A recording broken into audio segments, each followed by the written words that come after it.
Om Sadashivasamarambham Shankaracharya Madhyamam Asmadacharya Paryantam Vande Guru Paramparam Shankaram Shankaracharyam Keshavam Badarayanam Sutra Bhashya Krutau Vande Bhagavantau Punah Punah Shruti Smriti Purananam Alayam Karunalayam Namami Bhagavatpada Shankaram Loka Shankaram Om Sri Chinmaya Sadgurave Namaha. Hari Om. So we are in third verse of Sadhana Panchakam. Vakyarthascha vicharyatam Shrutisharak Pakshas Samasriyatam Dustarkat Suviramyatam Shrutimatastarkonusandhiyatam Brahmasmiti vibhavyatam Aharahar Garvah Parichajyatam Deheham Matirujyatam Buddhajanaihi Vadah Parichajyatam.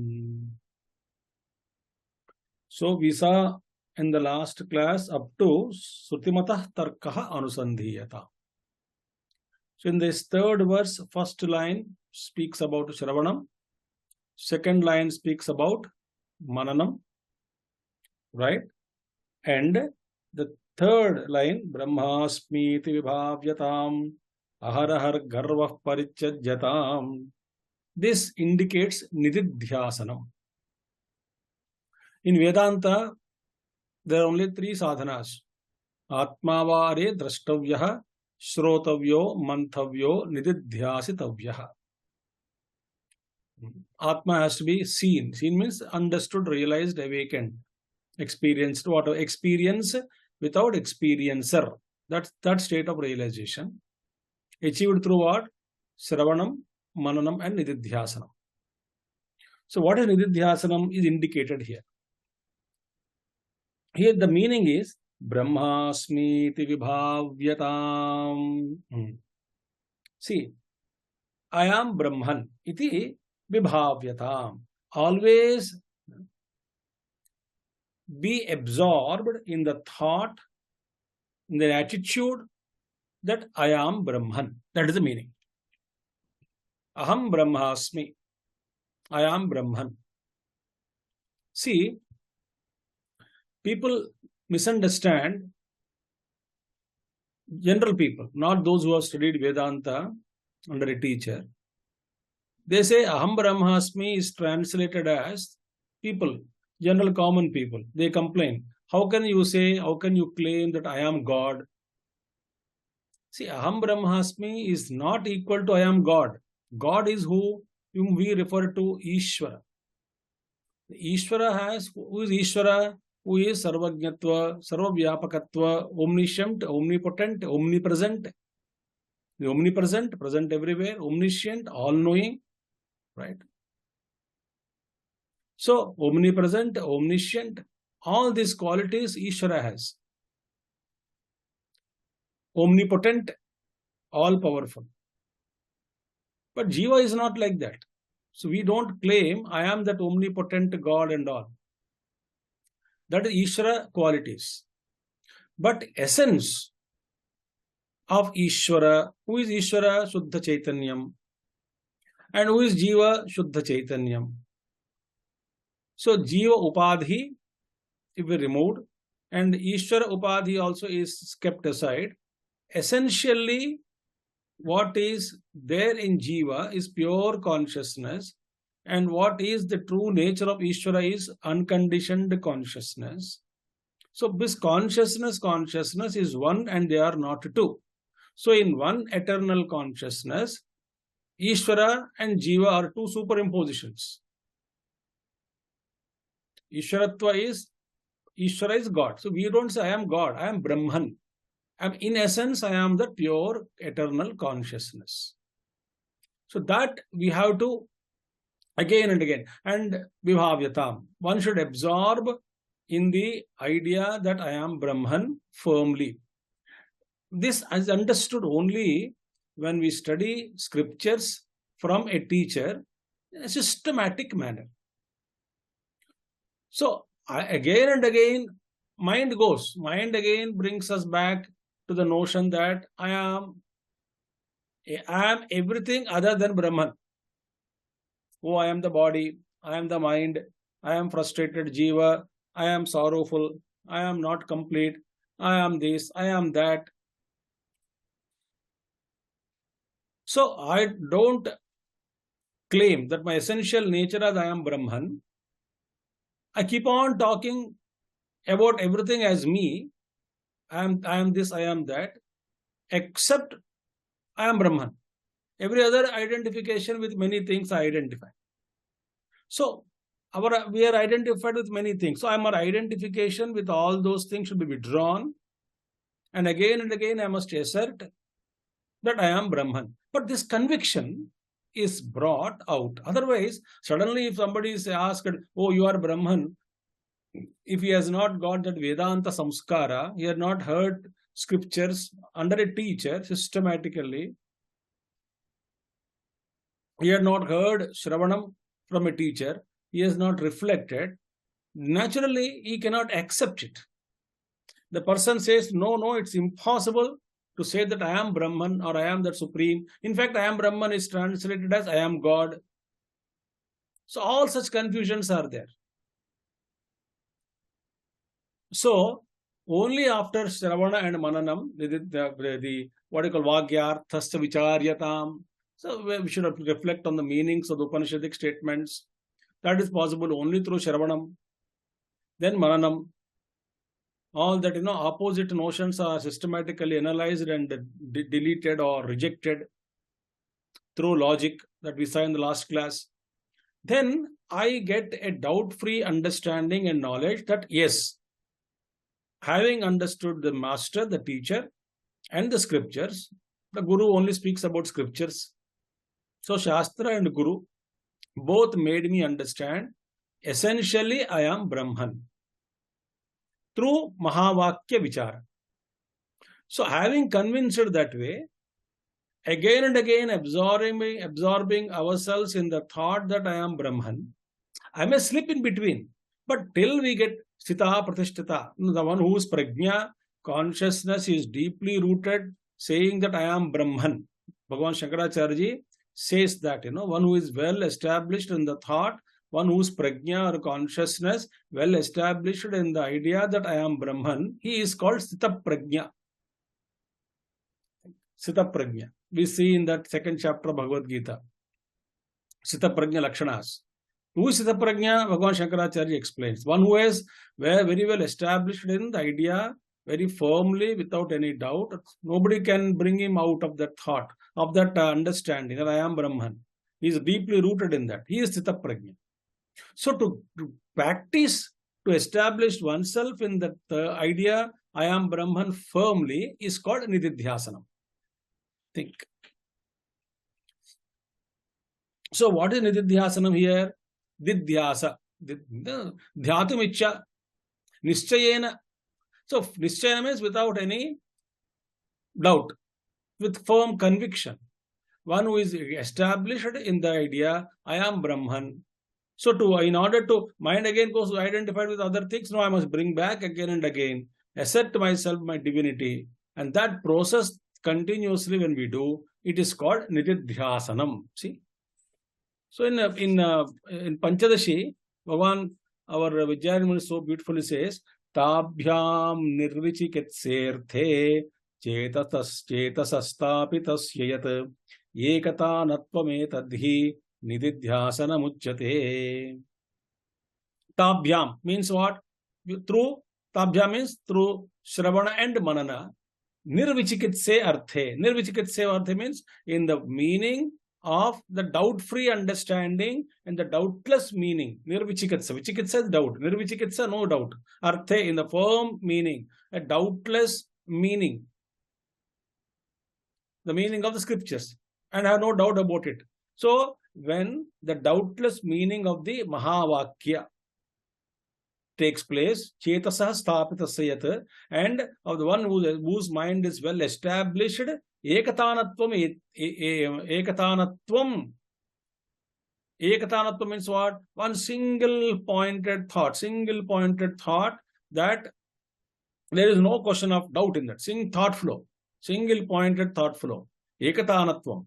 Absolutely, there is no question of the unity is achieved in that thought flow. That there is no doubt that I am Brahman.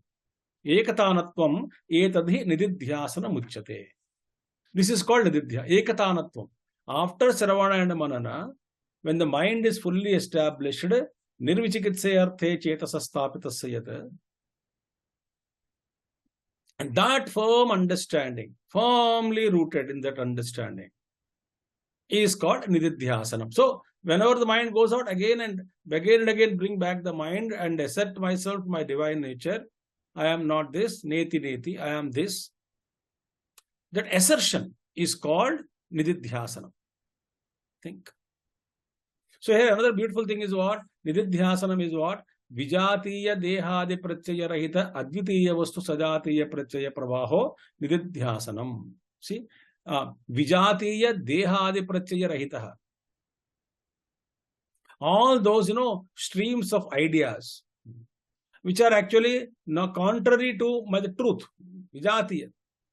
Dissimilar thoughts. Vijatiya dehadi pratyaya.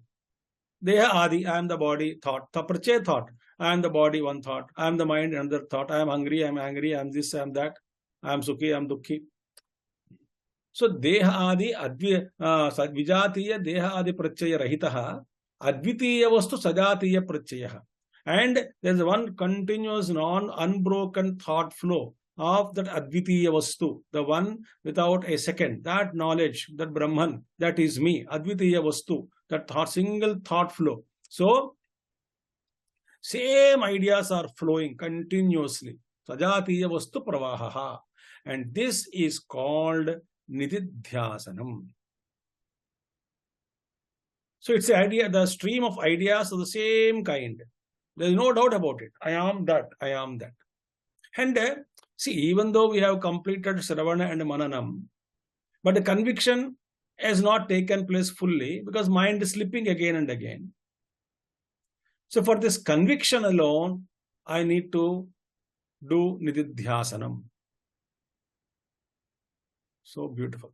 So therefore, what will happen that another, the sloka also says, where, how long we should do this, nididhyasanam and all that.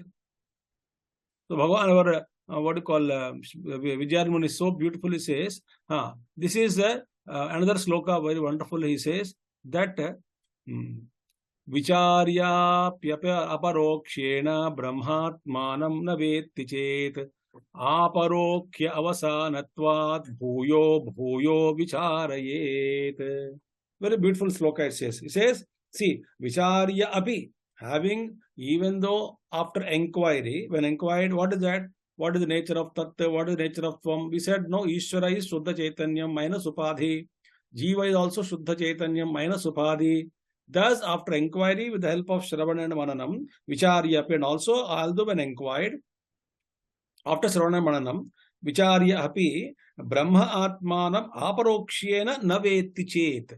Aparokshanabhuti, it doesn't take place. Brahma Atmanam. That is, Brahman is me, I am that Brahman, Atma is Brahma, Brahman alone is Atma.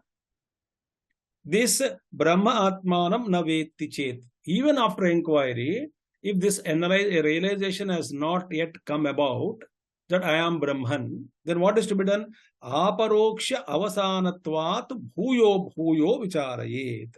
And till that experience, that understanding, that kind of, till we attain that aparoksha avasanatvat, inquiry should continue till we arrive at the culmination of direct knowledge, aparoksha anubhuti, immediate direct experience. Till one reaches this state, aparoksha avasanatvat bhuyo vicharayet. This is called, avritti. First avritti, one side we completed. Again inquiry, again do inquiry. Continue the inquiry. Till one is really, because I have no doubts. Ravana, Manana clarified many things. I gained knowledge, doubts are removed. Now I am practicing that conviction. I want to establish in that idea that I am Brahman first. Aparokshanabhuti should take place. So till that aparoksha anubhuti, I must continue my inquiry. So beautiful.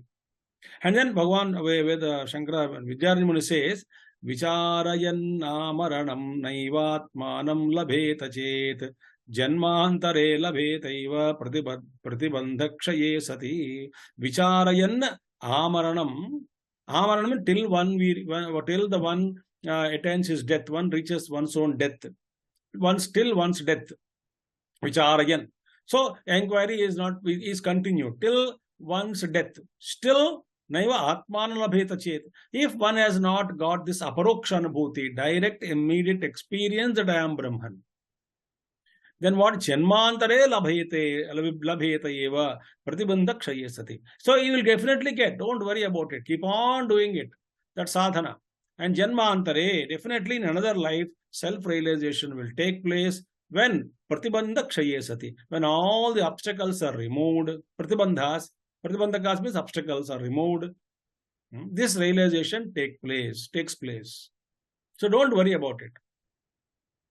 Yoginameva kule bhavati, yoga brashto bijayate, all those things, thoughts are seen in Bhagavad Gita, 6th chapter. So therefore, my job is to continue my sadhana. After Shravana and Manana, keep on doing nididhyasana. Inquiry till aparoksha jnanam takes place. Oh, but aparoksha jnanam, that is direct, immediate experience, that conviction is not yet reached in this life. Nischayatmaka bhavam has not yet reached. The nischaya, we are not reached that conviction completely. Don't worry. Even till that body dropped, you continue. Even at the time of death, you are still not yet realized the truth. No worries. Next life, you will achieve that after removing all obstacles. So nididhyasanam is that beautiful practice of coming back to our own assertion again and again. And because to claim that I am Brahman, I have no doubt. Why? Because I have completed my Shravana and Manana completely. So only that I should translate that Shravanam and Mananam, listening and reflection into a direct, immediate experience or aparoksha anubhuti. It is called nischaya. Like I am the body. Is there any doubt? No doubt. We have reached the conviction, I am the body. Vyavaharika language. But only Shastra tells us that you are not the body. So this sadhana, coming back again and again, is called what? Nididhyasanam. And another important in nididhyasanam is what? Aharahar garva parichajyatam. When nididhyasana is done, and then there is another element. The garva, ego, has its own many ways. See, next value is what? This is what 18th value. So that is yes, Brahmasmit vibhavyatam, 17th, and not 17th. This is already we have completed 3rd verse, no? So we are completing 3rd verse.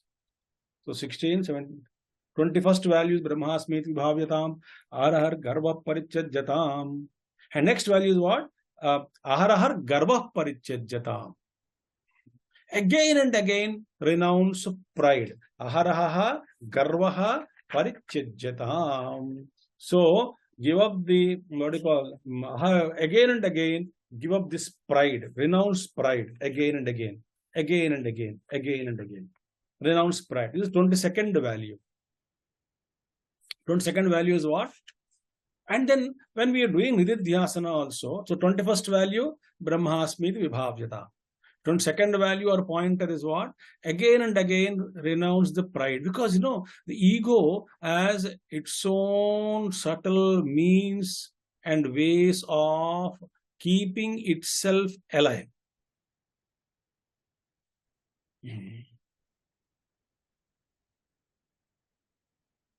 And how ego keeps itself alive, it doesn't want to get destroyed. It's too subtle. All the great masters have warned that ego, when the gross ego is conspicuously felt and seen, and that is easy to handle, perhaps because we know this ego is functioning like that. Garva is there, very conspicuously seen, garva. What is garva? So beautifully, Gurudev says, exaggerated sense of self-importance, accompanied always by a demeaning irreverence to all others. So beautiful, One is, I am holier than thou attitude. And all others are insects-like, much, much lower than me. So I am far superior. Others are very, okay, you may be superior. Treat others also equally with you. No, all are lower than me. So I have given myself an exaggerated self-importance is called garva. And ego, it always tells, oh, see, you are great in this, you are great in that, you are great in that. Somehow the ego always wants to keep itself alive, and it provokes us to declare egoistically your own pride with everybody, to everyone. Like, immediately ego says, suppose someone says, okay, morning getting up, before sunrise getting up is always good. And ego, suppose I am not getting up, and my ego may say that to me, oh, very good. See, your greatness is that, you have not got up and never saw sunrise in life. You are able to spend very good sleep. You are able to get. People don't get sleep. Therefore, they get up early. You are very blessed one. You continuously sleep happily for longer a time. You are more healthy. So that is another garva. I have never seen sunrise in my life. You can boost it, the negative quality also. So ego discovers a particular notion again in that and boosts itself. And this is the subtle way it happens. And then too subtle the ego is. Like, it always says the humility is such a virtue, you lost it the moment you claim it. The moment I say I'm humble, the humility is lost. So somehow the ego sneaks. Therefore, ahar means what? Again and again, on day-to-day basis, minute to minute, moment to moment, this pride arises in me. Some kind of pride. And moreover, for example, you are very good in one field. So I don't know your field at all. Compared to your field, I am actually nothing. I don't know that field. So then I discover my ego satisfies me, saying that, oh, ask him, does he know this? Which one? That which I know. So, tumko to ye jante ho, you know this. Actually, doesn't know, that person doesn't know that. You know this very well. You are very lucky. Can he do what you are doing it? So you are also having greatness. You feel proud. Somehow the ego wants to assert. Ego wants to give us an exaggerated self-importance. And this is very dangerous. Very subtle level. So even in Nityadyasana, I am Brahman, or I am that Brahman. Slowly the ego comes up. Oh, I am able to understand this Shastra Chintan. I am able to reflect. Like me, nobody is reflecting. No, like me, perhaps no one else is doing Nityasanam. I am able to convince myself. I got very good clarity in Shastra. I have clearly understood what Upanishadic statements said. Oh, I have read Shankara Bhashya. I can speak on Shankara Bhashya. I am very good in Vyakarana Shastra. I am very good in this. I am very good in that. Somehow that ego within our own field, it tries to exert itself. So therefore, seeker, as we are progressing on the path, the subtle shades of ego, which are not so easy to recognize, must and should be recognized with the increased awareness of the seeker.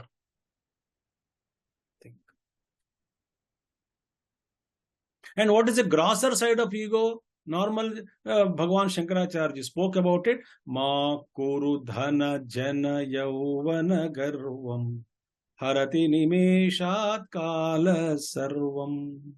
So ma kuru dhana jana yauvana garvam. This is normal in worldly part. Very gross pride it is.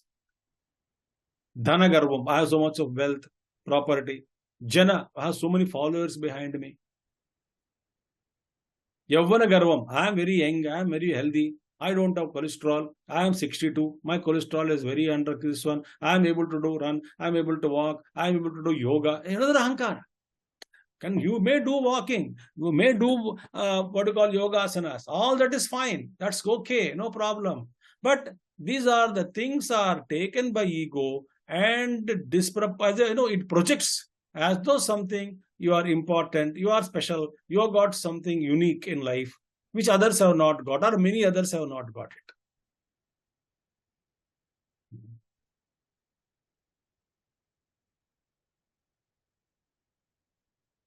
So this garvaha, pride. And this, what do you call, how do the garva has to be given up? Only again and again I must know that this ego itself is a stumbling block. Unless the ego is dissolved, all kinds of pride should be dissolved.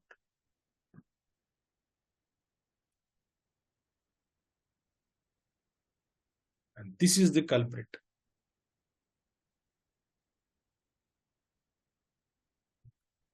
Only when everywhere Brahman alone, Brahma Vastu, Advaita Brahma Vastu, and there is no difference at all.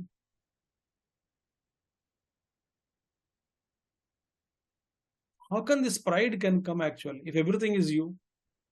With whom you are claiming that you are somebody superior than others? So what is the highest chintan? The me, the one consciousness. That consciousness which is in the star, in the moon, in the sun, in the mountain, in the trees, in the animal, in the human, in the space, in Panchamahabhutas, that I'm using a word in means adhishtanam here. That consciousness which is all pervading is one consciousness. And there is no dvitiya vastu, only the advitiya vastu. Because ego means what? In duality. I am superior. To whom? And when I accept duality alone, this ego can come. When I say that everyone is nothing but all are superimposed in same consciousness. In that consciousness is me, and therefore as that eternal consciousness, I am the substratum of everybody in the universe, the plant, animal and human, the star and the moon and the planets. So actually all these things are yasmin sarvani bhutani atmanyeva anupashyati tatra ko moha kashoka ekatvam anupashyatah. One who sees all beings and the universe, everything in one's own consciousness. Mayeva sakalam jatam, mayi sarvam pratishtitam. Mayeva layam yati, tad brahma advayam asmyaham. Tad brahma advayam asmyaham. So in me alone, all the universes are born. Mayi sarvam pratishtitam. In me alone, everything is established. Mayi sarvam layam yati. Everything is again merged back in me. When there is no two, how can there is something called superior and one is inferior? They're all relatively. They're all projections of mind. They are not real. Like in my own body, everything is important. So I cannot say, though they say sarvendriyanam nayanam pradhanam, that's okay. But anything happen to any other part also, equally we are suffering. You choose, as Gurudev says, you choose any part which is not so important. I'll prick you there, he said, the needle. You choose where I can prick this needle. Where your least eye is present. The eye sense least present. And I think from head to toe, I'm equally present.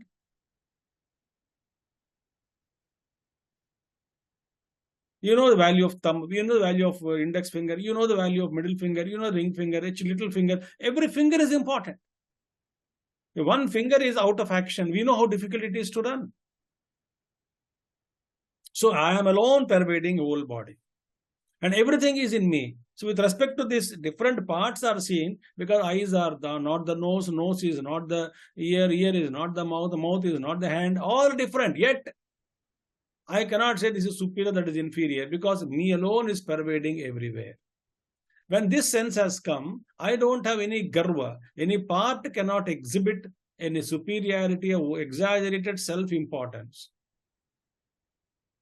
over the other parts of the body. All are important. And me, I am there. pervading every part of my body. So thus, when I see everything is one consciousness alone, there is no duality. Duality is only in mithya, and it's not real. So I am alone expressing in one somebody as a brightest being, brightest intelligence, in the brightest person. I am that alone. Bhagavan Shankar Krishna spoke about it in Vibhuti Yoga. Yajjad vibhuti mat sarvam srimadurjitameva tattadeva avagachatvam mama tejomsha sambhava. Where my vibhuti somewhere conspicuously seen my glories, where there you can see me. It's not that I am not there in other places or things and beings. I am there, but these are the spots where you can see me very clearly. You can use those things as expressions as for meditation. So therefore, friends, this garvam. And what is that garva? And I'm proud of so many things in my life. But after death, maybe you were in your past life, you may be somebody greater person. We don't know which role you played in previous life. What happened to that garva? And this knowledge, this memory, this understanding also become lupta. Only the essence will continue. Essence of whatever we have progressed.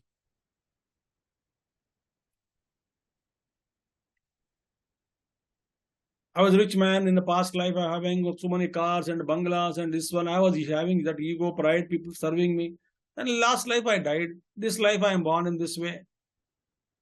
When we understand, this is all relative. So what is that we can have pride about? Lastly, one important question. That one question I normally ask people, that what is the percentage of your contribution in your success? You have achieved some success, something great you achieved. Relatively, in this world, we achieved something great. Okay, very good, congratulations. What is your contribution in your own success, percentage of contribution? Somebody says 80, 90, 60, 70, whatever it is. Actually, our contribution in our own success is so negligible, so negligible. It is infinitesimally small because everything else is given to me. Oh, I thought, who gave you the brain? I went there. Who gave you the legs? I did that. Who gave you the hands? I remembered. Who gave us memory power? Who gave us the physical body? Who gave us the environment to work? Matta sprutir jnana apohanancha, Bhagavan Krishna says. Knowledge and memory and self, everything, self-forgetfulness, everything is born from me, only springs from me alone. So accept our desire. A desire is there. Jiva's desire. But everything for that, to fulfill that, the Jiva's desire, like it's a Paramatma, Ishvara doing everything. Therefore, interdependence is not dependent. I'm neither dependent nor independent. I am interdependent. This is called Yajna Bhava. So I am not great in any way. So when we more and more reflect in these dimensions, we will understand this ego is actually false entity. It is only giving me wrong ideas, false alarms, and keeping me always in a deluded condition. Keeping me always in a self-exaggerated, giving myself a self-exaggerated importance to myself. And ego is promoting that notion that something you are special. You are separate from everybody. You are unique. You are this, you are that. When I understand this, we can give up. And this is the major obstacle for Nididhyasana. Oh, I'm able to meditate for 1 hour. Oh, I'm able to do this. I'm able to understand. I'm able to hold on to this thought. So ego comes up there. So this is a very beautiful thing. So Brahmasmi vibhavyatam arahar garvah parityajyatam. So thus in this class, we saw 2 values, 21st and 22nd, or 2 pointers for sadhakas, seekers, these 2, 21 and 22. The last bit of the 3rd sloka is 2 more pointers are given that we will see in the next class. Thank you. Hari Om. Om. Purnamadah Purnamidam Purnat Purnamudachyate. पूर्णस्य पूर्णमादाय पूर्णमेवावशिष्यते। ओम शांति शांति शांति। हरि ओम श्री गुरुभ्यो नमः। हरि ओम। सद्गुरुनाथ महाराज की जय। Thank you all. Hari Om.